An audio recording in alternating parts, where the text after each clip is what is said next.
Hi everyone, I'm Chef Susie with Escoffier. Welcome to our live, excuse me, welcome to our live session this morning. Today we're going to be exploring some eclairs, and this is something that's simple. It's a French tradition, but what's nice about these eclairs is the varieties that you can make with these shapes, sizes, flavors, textures. It's really limitless.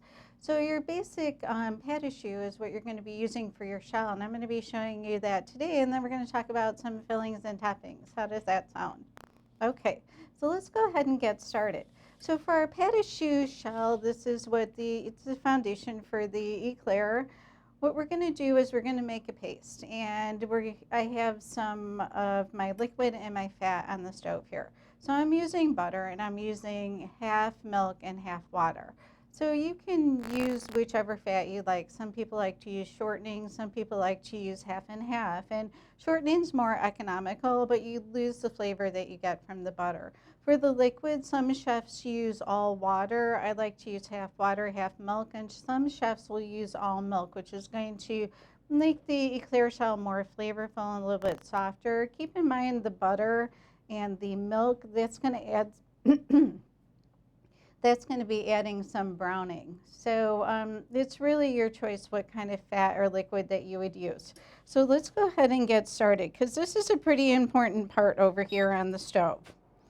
Okay, so I've got my fat, which is my butter, and my liquid, which is my water and my milk. And I'm going to bring this to a little bit of a simmer. Then I'm going to be adding my flour, and I'm just using all-purpose flour. You may see formulas that call for bread flour, and that's okay.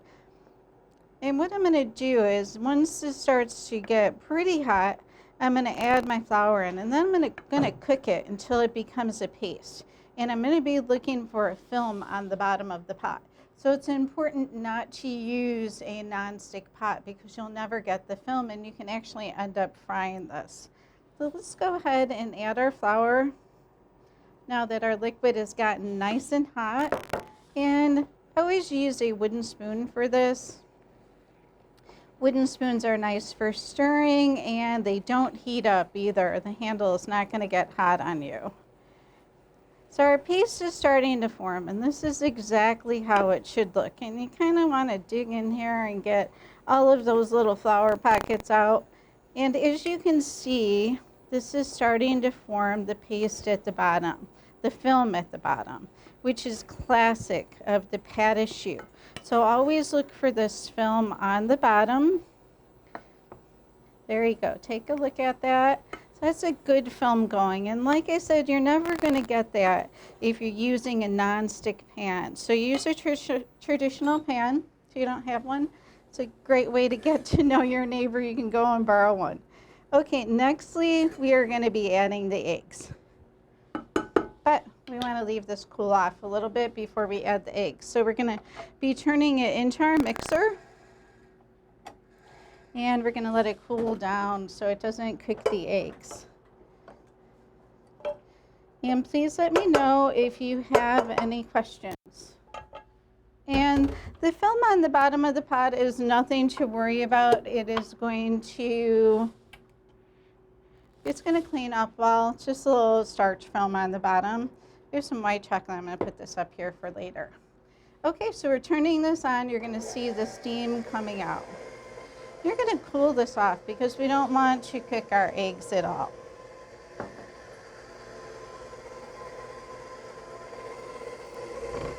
Okay, there we go. Let me know if you can see this okay.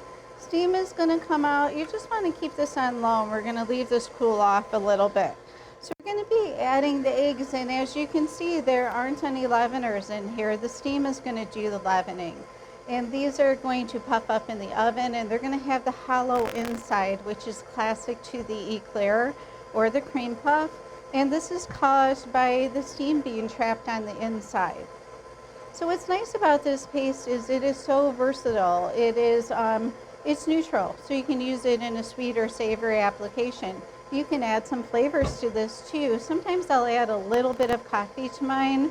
So it adds a little bit of color. It's going to add a little bit of flavor. And what I'll do is I'll put that in with my liquid. And you can also use Gruyere cheese and make little Gruyères that you can use for dipping, and they're absolutely delicious.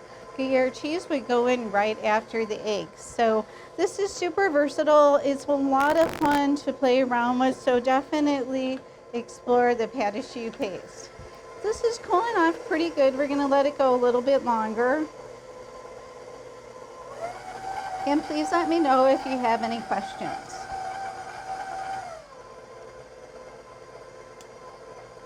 Okay. So we're gonna wait just a little bit more and add the eggs, but let's talk about the eggs. I have whole eggs here, and oftentimes with this formula, it doesn't take all of the eggs, or sometimes it may take a little bit extra. So keep in mind when you're adding your eggs, add them slowly. Try to add one at a time, and then save a few for the end and see how your paste is looking. You want your paste to be very sticky, and it's going to be kind of stringy too. If you don't see that stickiness and stringiness, it's not quite ready and it needs a little bit more eggs. It's going to transform color, it's going to change color, and it's going to get stringy on us too. So I want to be sure that this is cooled off enough before I add the eggs. So like I said, please be sure to let me know if you have any questions on anything. Okay? We're going to leave this cool a little bit longer. Keep in mind, if you're in a commercial kitchen, you're going to have a big batch. It's going to take longer to cool. Okay, so I'm just feeling the bottom here, and it's cooling off nicely. It's not quite as hot as it was. It's just a little bit warm, but we're going to wait just a little bit more.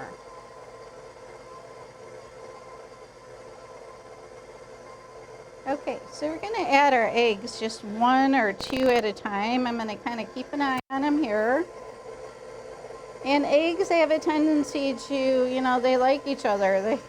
They fall in there together sometimes, so just be careful. A little at a time, and this is going to emulsify in a little bit better when you're adding it a little bit at a time too. Keep in mind, if you go overboard with your eggs, adding flour is not the solution because we cooked that starch out of it in the pot. So if you need to thicken it up a little bit, I recommend making another quick little batch and popping it in there.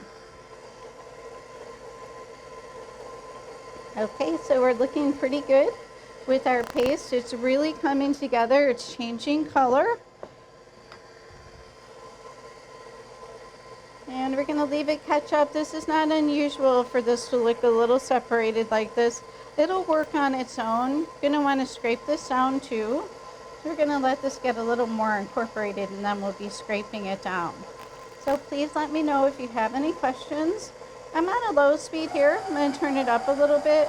You want to be careful that you're not over mixing this. So it's really starting to form the paste, but we want this to be a little bit looser. So we're going to add a little bit more egg.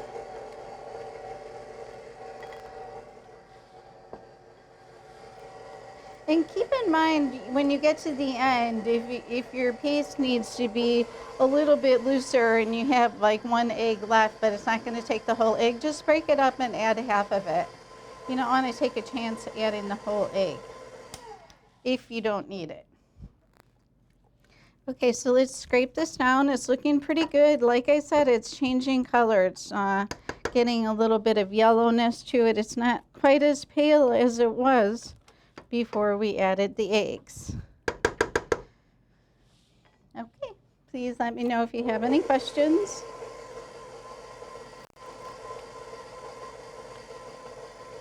Okay, we're going to let this incorporate all the way, and it looks like we're going to need our last egg here. So we're going to go ahead and put it in.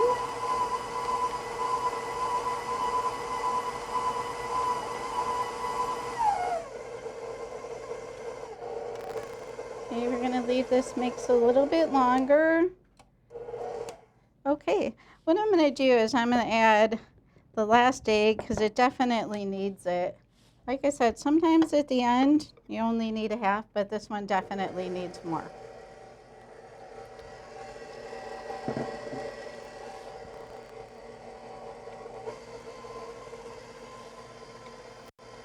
Okay, so the paste is looking great.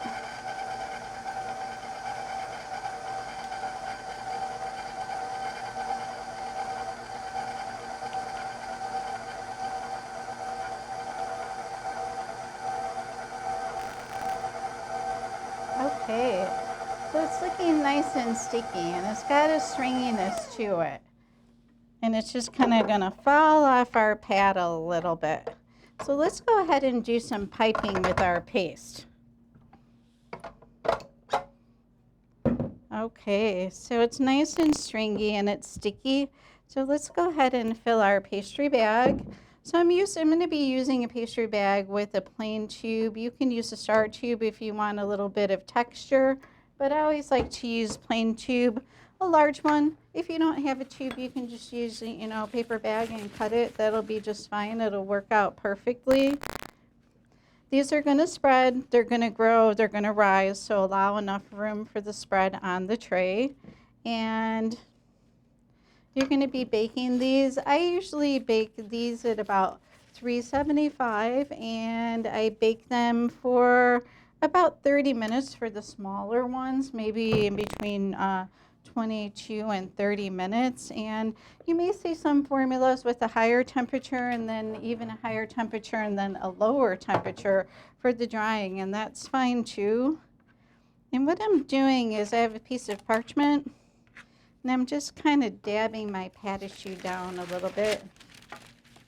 That's going to hold my parchment in place while I do my piping. Okay. So we're going to pipe some eclairs, and what I'm going to do is just pipe these long. What I like to do is go back. You don't want any of those chips on here. If you happen to get any of those chips from the bag, something like this, you can kind of push it down and you can wet your finger a little bit too. That helps. So you want it to be as smooth as it can be.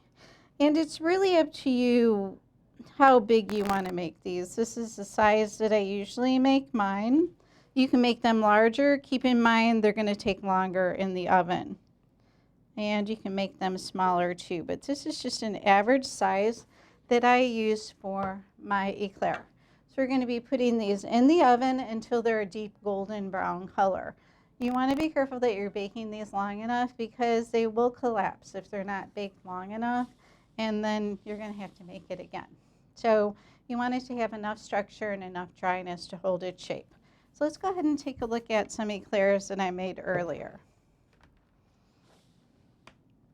Okay, so this is what I mean when I'm saying that they need to be baked to a nice golden brown color and they're holding their shape while there's no collapsing at all. When you see the collapse, that's just a sign that you underbaked them. So then next time, just bake them a little bit longer. And the paste, you can set this aside on the counter if you want to make a small batch in the oven. See how they turn out, check out the baking time. Then you can always pipe a little bit more after you see how long they take in your oven. So let's go ahead and talk about filling the eclairs. Okay, so what you can do with eclairs is really limitless, and flavors, textures, combinations of different colors. I've got some ganache here, and we're going to be filling some with some pastry cream and some ganache, and then we'll kind of explore some other decorations on top. Keep in mind you can slice your eclairs too, so let's go ahead and have a little bit of fun and fill these a little bit. Okay, so what I like to do is I'll make a little hole in the end. Some people make it in the bottom, and this doesn't really matter. You just want to hide it somewhere. And we're going to go ahead and fill these with some pastry cream, and we'll make a few different kinds here. So I've got a couple different sizes here.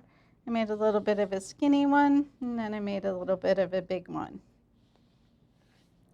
Okay, so I've got some pastry cream in my bag here. I didn't have an extra canvas bag, so I just made one out of a little bit of paper.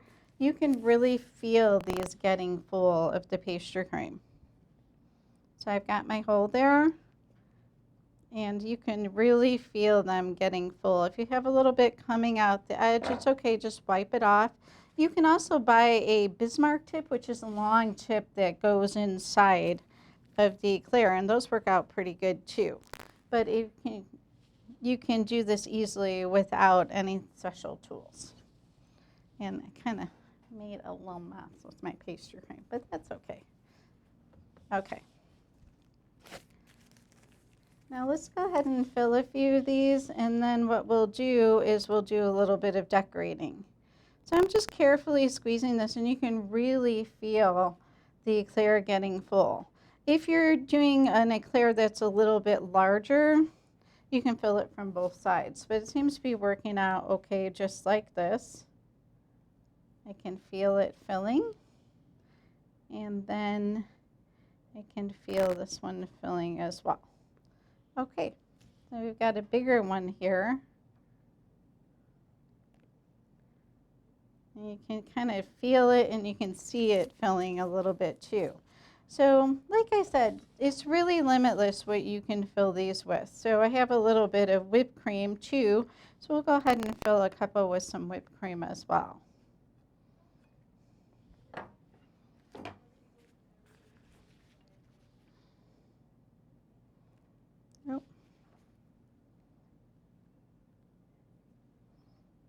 Okay, I'm using a star tip because we're going to use this for some decorating as well. And it's a little wilty. My cream got a little welty in here because it's a little hot. Okay, and what we can do as well is we can slice our eclairs and fill them like this too. So it's really, like I said, it's pretty limitless what we can do with these. Let's go ahead and do a filled eclair with a little bit of whipped cream. You can fill these with mousse. You can fill them with fruits and creams. You can put the top straight. You can put it on an angle too, and that looks pretty cute. Okay, so please let me know if you have any questions, and we're going to go ahead and decorate a few of these quickly before we say our goodbyes. Okay, so I've got some ganache that I made earlier. This is great for dipping eclairs in. And we're going to go ahead and dip the tops. And that gives you beautiful chocolate coating. And then what you can do is wipe the tail off a little bit. So I like to use a ganache for my foundation. What you can do too is you can make an icing, a flavored icing or a colored icing with some powdered sugar and some warm water, and you can flavor these or color them. And these are pretty fun to play around with eclairs as well. But looking at the classic eclair, we're going to do a little bit of dipping in our ganache. So as you can see, the ganache has a beautiful thickness to it. It's silky, it's shiny, and it's thick enough where it's really covering the top here. And please let me know if you have any questions. Ganache comes in a lot of different shapes and forms. This is a ganache that I made with just a little bit of heavy cream and some chocolate, and sometimes you'll see ganaches with corn syrup in them, and that's for flavor and shine. And sometimes you'll see them too with a little bit of butter in them too, and that's for flavor and smoothness too. So it's really up to you how you want to make your ganache. So as you can see, this is just a very simple ganache that I have here, and it coats the eclairs nicely. So let's go ahead and explore some finishing of the eclairs. So I have these eclairs that I have filled with the whipped cream. So let's go ahead and put a little bit of whipped cream on top. Typically, I would leave my ganache get very cold in the refrigerator. But I kind of want to show you this one. And what you can do with just a little bit of piping on top really finishes this off. And we can also add a few of these pink pearly balls. And you have a very customized looking eclair. Let's kind of start getting our plate ready a little bit too. And everyone is so quiet. I'm not hearing any questions or maybe comments on how you like to make your eclairs. Okay, So we have another whipped cream filled eclair. And like I said, it's really limitless what you can do with these.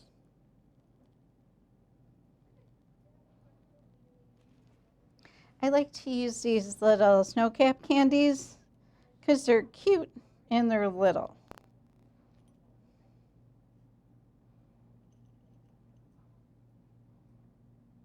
Okay, and then we have a few nonpareils here. Super cute. Nice way to finish these. And these have a tendency to go everywhere. It's kind of almost like a little bit of a candy-like eclair. And what's nice if you have your own business and you have a variety of eclairs in the case, you can do so much and with just the same simple paste and just change it up with the flavor and the texture a little bit.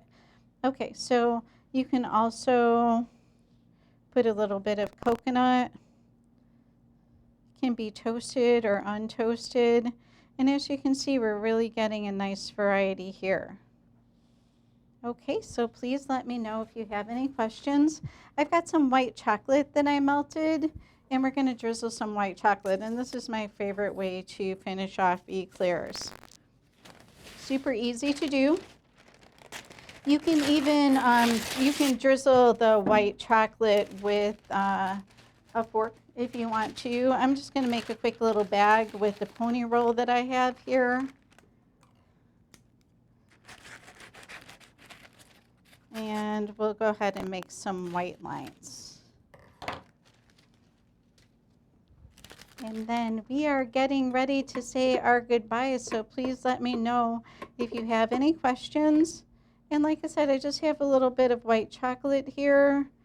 You can color these white chocolates too, and it's really limitless what you can do when you're finishing your eclairs and also with the flavors and textures too. So we have our eclair that we have the whipped cream. And see what a difference just a few lines really makes. This really finishes this off. Okay, so we're looking like we have a nice variety here. The white is striking on the chocolate. Keep in mind too, a little bit of powdered sugar is nice as well. So I have a few varieties of flavors, textures, and sizes. And please let me know if you have any questions. Let's go ahead and finish off our last two. And these are super cute. You're going to have a lot of fun with them. Be sure that they are cooled all the way before you start filling them and finishing them. And you can even do white chocolate on part of the eclair. Keep in mind if you're going to be putting something on these, such as the nonpareils or even a few nuts, be sure that your ganache is still soft so it's going to hold. And there's a few almonds.